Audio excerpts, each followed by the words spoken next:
مسلم شریف کی یہ روایت ہے، حضرت عبداللہ ابن عباس رضی اللہ تعالیٰ عنہما اس کے راوی ہیں۔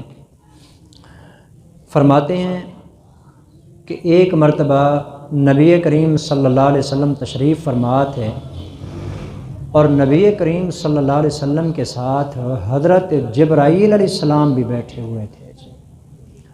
تھوڑا تصور کریں، ایک مرتبہ مسجد نبوی ہے، نبی کریم صلی اللہ علیہ وسلم ہیں جو تمام انسانوں کے سردار ہیں، کہ اتنے میں حضرت جبرائیل علیہ السلام جو تمام نوریوں کے سردار ہیں وہ بھی تشریف لے آئے۔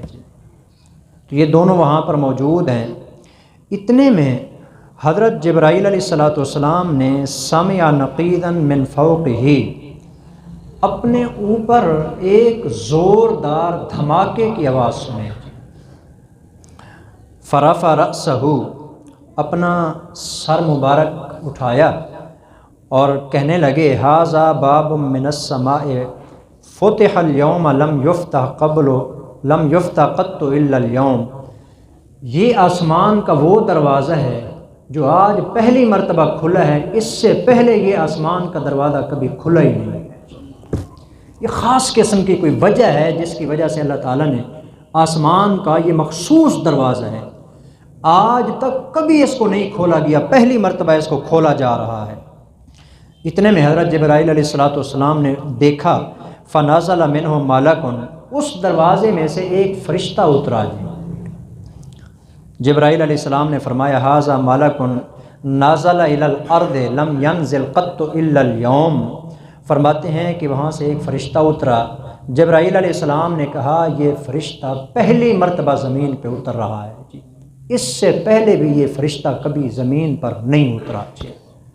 دو چیزیں ہو گئیں، سب سے پہلے یہ آج دروازہ کھولا جا رہا ہے، اس سے پہلے یہ کبھی دروازہ نہیں کھلا، یہ پہلی مرتبہ فرشتہ زمین پہ آ رہا ہے، اس سے پہلے یہ فرشتہ کبھی زمین پہ نہیں آیا۔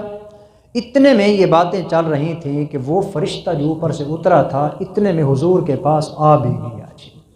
فرشتوں کی رفتار دیکھی، ابھی بات ہو رہی ہے، گفتگو چل رہی ہے کہ اتنے میں آسمان سے زمین تک 500 سال کا فاصلہ ہے، یعنی اگر کوئی آسمان سے پتھر زمین پہ گرایا جائے نا، اوپر سے نیچے آنے کے لیے 500 سال لگ جائیں گے، لیکن یہاں ابھی جبرائیل علیہ السلام فرما ہی رہے تھے کہ یہ وہ فرشتہ ہے جو پہلی مرتبہ اترنے لگا ہے، ابھی بات مکمل کی، فرشتہ پہنچ گیا۔ وہاں پر آیا فرشتہ، آ کے سلامہ، نبی کریم صلی اللہ علیہ وسلم کو سلام کیا اور اس نے کہا ابشر بنورین، یا رسول اللہ آپ کو خوشخبری ہو، اللہ نے آپ کو 2 نور عطا فرمائے ہیں، اللہ نے آپ کو 2 نور عطا فرمائے ہیں، اوتیتہما لم یؤتہما نبی قبلک، وہ 2 نور ایسے عظیم نور ہیں جو اللہ نے صرف آپ کو دیے ہیں، آپ سے پہلے کسی پیغمبر کو اللہ نے نہیں عطا فرمائے۔ مخصوص قسم کے وہ 2 نور ہیں جو اللہ نے آپ کے لیے بھیجے ہیں۔ کیا ہیں وہ 2 نور جی؟ ان میں سے پہلی چیز آپ علیہ السلام کو فرشتے نے کہا فاتحۃ الکتاب، 2 میں سے پہلا نور ہے سورۃ فاتحہ، الحمدللہ رب العالمین الرحمن الرحیم۔ اس امت کو یہ صورت ملی ہے، اس سے پہلے کسی امت کو اللہ نے یہ صورت نہیں عطا فرمائی تھی، یہ مخصوص قسم کی صورت ہے جی۔ ایک فضیلت اس کی پہلے بھی گزری ہے جی، یہ دوسری فضیلت ہے جو آج کے سبق میں آ رہی ہے۔ پہلا نور، دوسرا نور وخواتیم و سورۃ البقرہ ہے، سورۃ بقرہ کی آخری آیتیں جی، آخری آیتوں سے مراد 2 یا 3 آیتیں ہیں جی، 3 پڑھیں گے تو للہ ما فی السماوات و ما فی الارض، اور دوسرا یہ ہے کہ آمن الرسول بما انزل الیہ من ربہ والمؤمنون جی۔ بہتر یہی ہے کہ یہ 3 آیتیں ملا کے پڑھ دی جائیں۔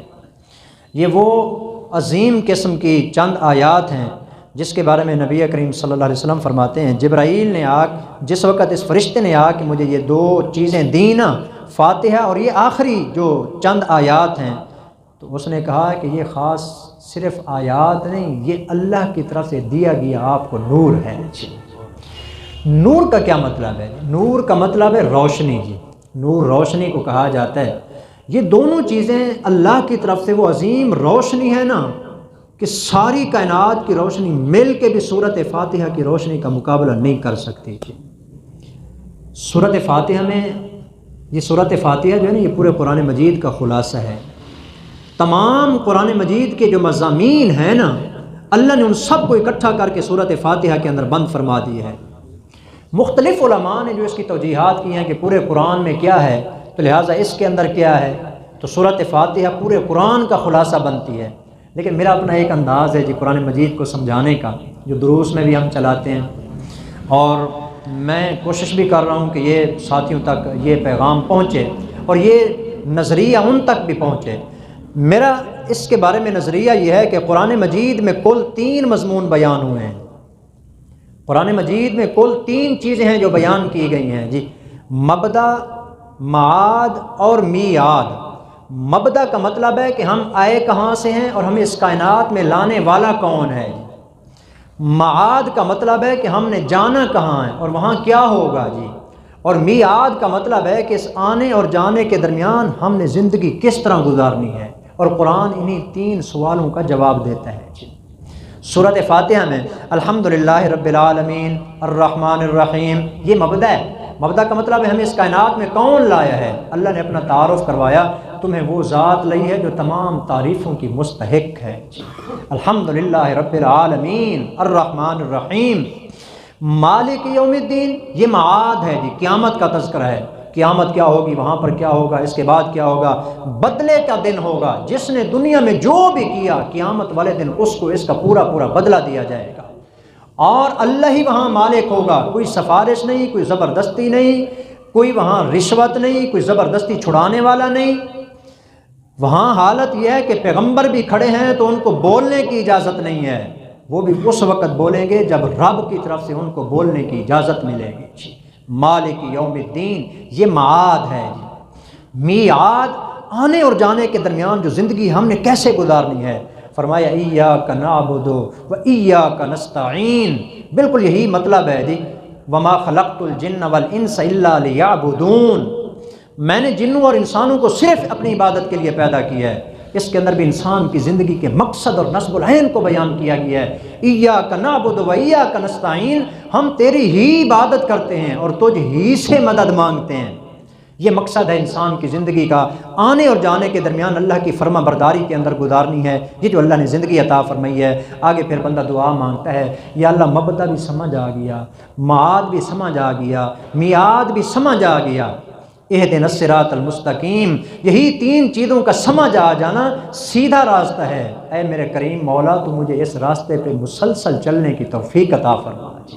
صراط الذین انعمت علیہم، یہ راستہ ہے ان لوگوں کا کہ جو بھی اس راستے پر چلتے ہیں نا، انعمت علیہم، اللہ کا ان کے اوپر انعام ہوتا ہے جی، اور یہ انعام یافتہ لوگوں کا راستہ ہے جی۔ غیر المغضوب علیہم ولا الضالین، یہ لوگ گمراہ بھی نہیں ہوتے اور ان پر اللہ کا غضب بھی نازل نہیں ہوتا، جو اس سیدھے راستے کے اوپر چلتے ہیں، اور جو یہ راستہ چھوڑ دیتے ہیں ان کے اوپر گمراہی کی مہر بھی لگ جاتی ہے، اللہ کا غصہ اور غضب بھی نازل ہوتا ہے۔ تو یہ پوری صورت جو ہے نا یہ نور ہے۔ ایک بات سمجھے، اگر کوئی بندہ پورا قرآن نہیں پڑھ سکتا نا، پورا قرآن نہیں پڑھ سکتا، صرف میں اس کو دعوت دیتا ہوں خدا کے لیے آ کے سورۃ فاتحہ پڑھ لے۔ مجھے سورۃ فاتحہ نازل کرنے والے رب کی قسم، اگر کوئی بندہ صرف سورۃ فاتحہ پڑھ لے، میں کعبے کے رب کی قسم کھا کے کہتا ہوں یہ سورۃ فاتحہ اس کو صراط مستقیم ضرور دکھا دے گی۔ ممکن ہی نہیں ہے کہ بندہ سورۃ فاتحہ پڑھے اور اس کو صراط مستقیم نہ ملے۔ صرف سورۃ فاتحہ کی دعوت ہے جی، پورے قرآن کی طرف کوئی ٹائم نہیں لگا سکتا، اس کو سمجھنے کی کوشش، یہ نور ہے۔ اور جو سورۃ بقرہ کی آخری آیتیں ہیں وہ بھی نور ہیں جی۔ آخری جملہ ہے حدیث پاک کا، حضرت جبرائیل علیہ السلام کے موجودگی میں اس فرشتے نے آ کے کہا جی، لن تقرأ بحرف منہا الا اوتیتہ، یا رسول اللہ، اللہ تعالیٰ فرما رہے ہیں ان دونوں یعنی سورۃ فاتحہ اور بقرہ کا آخری جو رکوع ہے، ان دونوں میں سے جو بات بھی آپ اس میں سے مانگتے جائیں گے نا، اللہ آپ کو وہ عطا کرتا جائے گا۔ کیا مانگتے جائیں گے؟ مثلا یہی مانگا ہے اہدنا الصراط المستقیم، اللہ ہمیں صراط مستقیم دے۔ اللہ فرماتے تو مانگ کے دیکھ، میں تیرے لیے صراط مستقیم کو کھول کے رکھ دوں گا۔ اہدنا الصراط المستقیم۔ ادھر کیا مانگا ہے جی؟ آخری آیتیں پڑھے کیسی کمال کی ہیں، ربنا لا تؤاخذنا ان نسینا او اخطأنا، یا اللہ ہم سے کوئی بھول چوک ہو جائے ہمیں معاف کر دے۔ اللہ فرماتے تو نے مانگا میں نے تجھے معاف کر دیا۔ ربنا لا تؤاخذنا ان نسینا او اخطأنا ربنا ولا تحمل علینا اصرا کما حملته علی الذین من قبلنا ربنا ولا تحملنا ما لا طاقت لنا به واعف عنا، اللہ تو ہمیں معاف کر دے، واغفر لنا، یا اللہ ہمارے گناہ معاف کر دے، ورحمنا، اللہ تو ہم پہ رحم فرما۔ اللہ فرماتے ہیں ایک ایک آپ پڑھتے جائیں میں اللہ تمہیں یہ سب دیتا چلا جاؤں گا۔ تو یہ ہے جی آخری آیتیں، اس کے اندر آپ کو فرمایا گیا آپ جو بھی پڑھتے جائیں گے اللہ آپ کو عطا کرتے جائیں گے۔ تو بہرحال جی اس حدیث مبارکہ میں دو چیزوں کی فضیلت آ گئی، سورۃ فاتحہ، سورۃ بقرہ کی آخری آیات۔ اللہ ہم سب کو ان دونوں کو سمجھنے کی اور عمل کرنے کی توفیق عطا فرمائے۔ وما علینا الا البلاغ۔